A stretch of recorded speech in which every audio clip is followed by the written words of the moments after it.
Y ahora, en el marco del Día de Campo de la Estación Experimental, vamos a hablar netamente acerca del cultivo de soja. Vamos a conocer las diferentes parcelas de ensayos de variedades que llevó a cabo la Estación Experimental y vamos a conocer cómo se está desarrollando la actual campaña en nuestra región.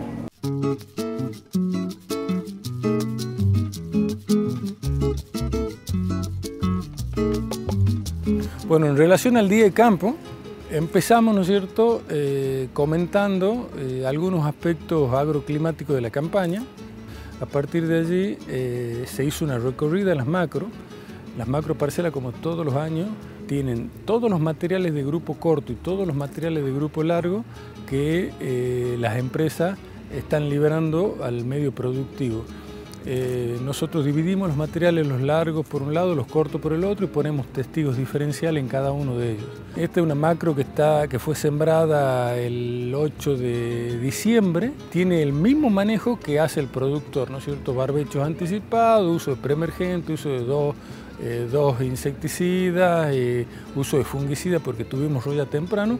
Y bueno, es lo que se le mostró a los productores, en donde se van comparando los materiales ciclo por ciclo, de manera que se pueda comparar pera con pera, olmo con olmo, porque si no es bastante complejo querer comparar materiales de distintos grupos. En ese sentido, se sigue viendo como ya es habitual, ¿no es cierto?, materiales de distintas características, materiales un poco más chicos, de mucho potencial, otros de más estructura. Por lo tanto, y si se quiere como conclusión, los productores tienen, a través de la información en Monte Redondo y a través de la red que la Estación Experimental lleva en 15, 16 lugares de todo el NOA, poder elegir los materiales en función de sus ambientes, ¿no es cierto? Ambiente de primera, de segunda, de tercera, de baja, de alta, en función de la fecha de siembra. Entonces el productor puede elegir materiales de más estructura, de menos estructura, con más potencial o con la capacidad de ser de un potencial aceptable, pero mucho más estable en el tiempo. Entonces, en ese sentido tenemos materiales cortos y materiales largos, como decía. Un poco para remarcar algunos, RA 5215, un material que se destaca, 60I60 otro material que se destaca, después tenemos 63I64, que es la llamada garra que se destaca, CZ 5205 y 6205, materiales muy buenos. Y dentro de los largos, los materiales que... El testigo de los largos es la 7709 de Nidera, y dentro de los largos también hay unos materiales, como le decía, 67 y 70, un material interesante. Otro material dentro de los largos de reciente liberación, la 75 y 75. Nidera liberó dos materiales, 8012 y 8288. El 82-88 de pubescencia marrón, que se lo ve muy bueno, de buena estructura. Volvemos a lo mismo, ¿no es cierto?, con la posibilidad de que tienen los productores, tanto en corto como en largo, de elegir materiales según el ambiente que les toque producir. Me parece que vale la pena rescatar de que la estación tiene un material de grupo 7 largo, que lo acabamos de liberar al mercado, de grupo 7 largo, para ambientes de media a alta, con altísimo potencial de rendimiento, que se lo mostró y que entendemos que va a ocupar una superficie interesante en la provincia.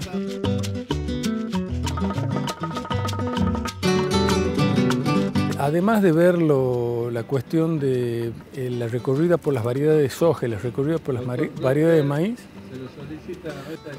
se hicieron la presentación de la superficie con cultivo de grano en Tucumán, y llama la atención que la superficie de soja en relación al año pasado ha disminuido un 10, un 12%, de 190 y tanto a 172.000 hectáreas.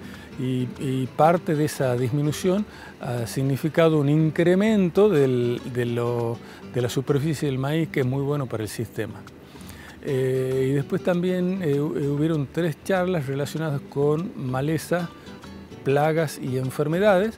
En enfermedades se resaltó un poco la presencia temprana en Tucumán de roya, lo que obligó a los productores a hacer una aplicación en grupos cortos y a dos aplicaciones en grupos largos, y también presencia de bastante mancha marrón, de algo de cercóspora y un crecimiento importante de mancha anillada.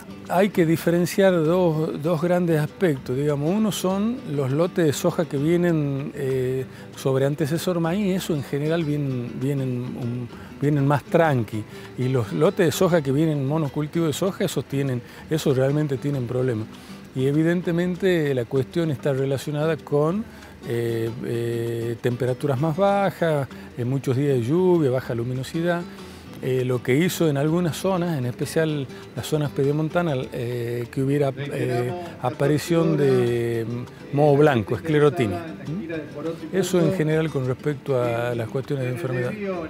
En el caso de plagas, fue una campaña tranquila con respecto a lo que son orugas, y obviamente, ¿no es cierto?, el exceso de agua hacía que las mariposas no vuelen tanto, pero hubo algunos momentos donde se requirieron aplicaciones, obviamente no en las hojas con tecnología intacta y sí en las otras, pero sí presencia de picudo generalizada, en especial hacia el final de la etapa de llenado de granos. Con respecto a la maleza, como todos saben, empezó a llover temprano. Esas lluvias temprano originaron el nacimiento de maleza y obligó a los productores a gastar en herbicidas para el control anticipado y obviamente el uso de preemergente para llegar con los campos un poco más limpios hacia el final. Dentro de las malezas problema, ataco resistente, que evidentemente ya hace un par de años que se lo viene manejando bien, y no se nota explosión, pero sí se nota que está diseminado básicamente en todos lados. Muchas gramíneas anuales y perennes. En el caso de perenne, como triclor y pasto plumero, hay varias de esas que obligaron en algunos casos a hacer algún manchoneo de lotes con rastra, porque cuando ya está instalado es muy difícil su manejo con agroquímico y es muy caro. Y para el caso de las gramíneas anuales, básicamente hay problemas de equinocloa, eurocloa, pero el problema principal que vemos de la estación experimental y que lo vemos crecer es el caso del leucine, que incluso ya hay leucine con resistencia a graminicida, así que es un gran tema, ¿no es cierto?, a que los productores presten atención y traten de controlar la maleza en semilla, digamos, anticipadamente.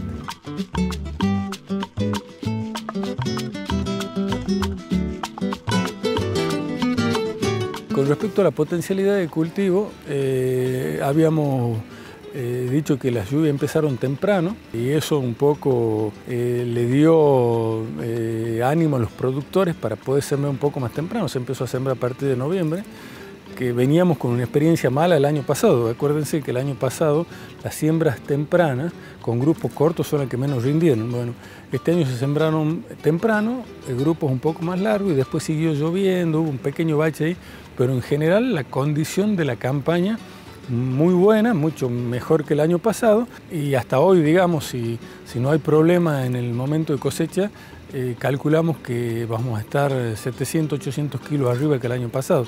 El año pasado estuvimos en 2.300, 2.400 kilos.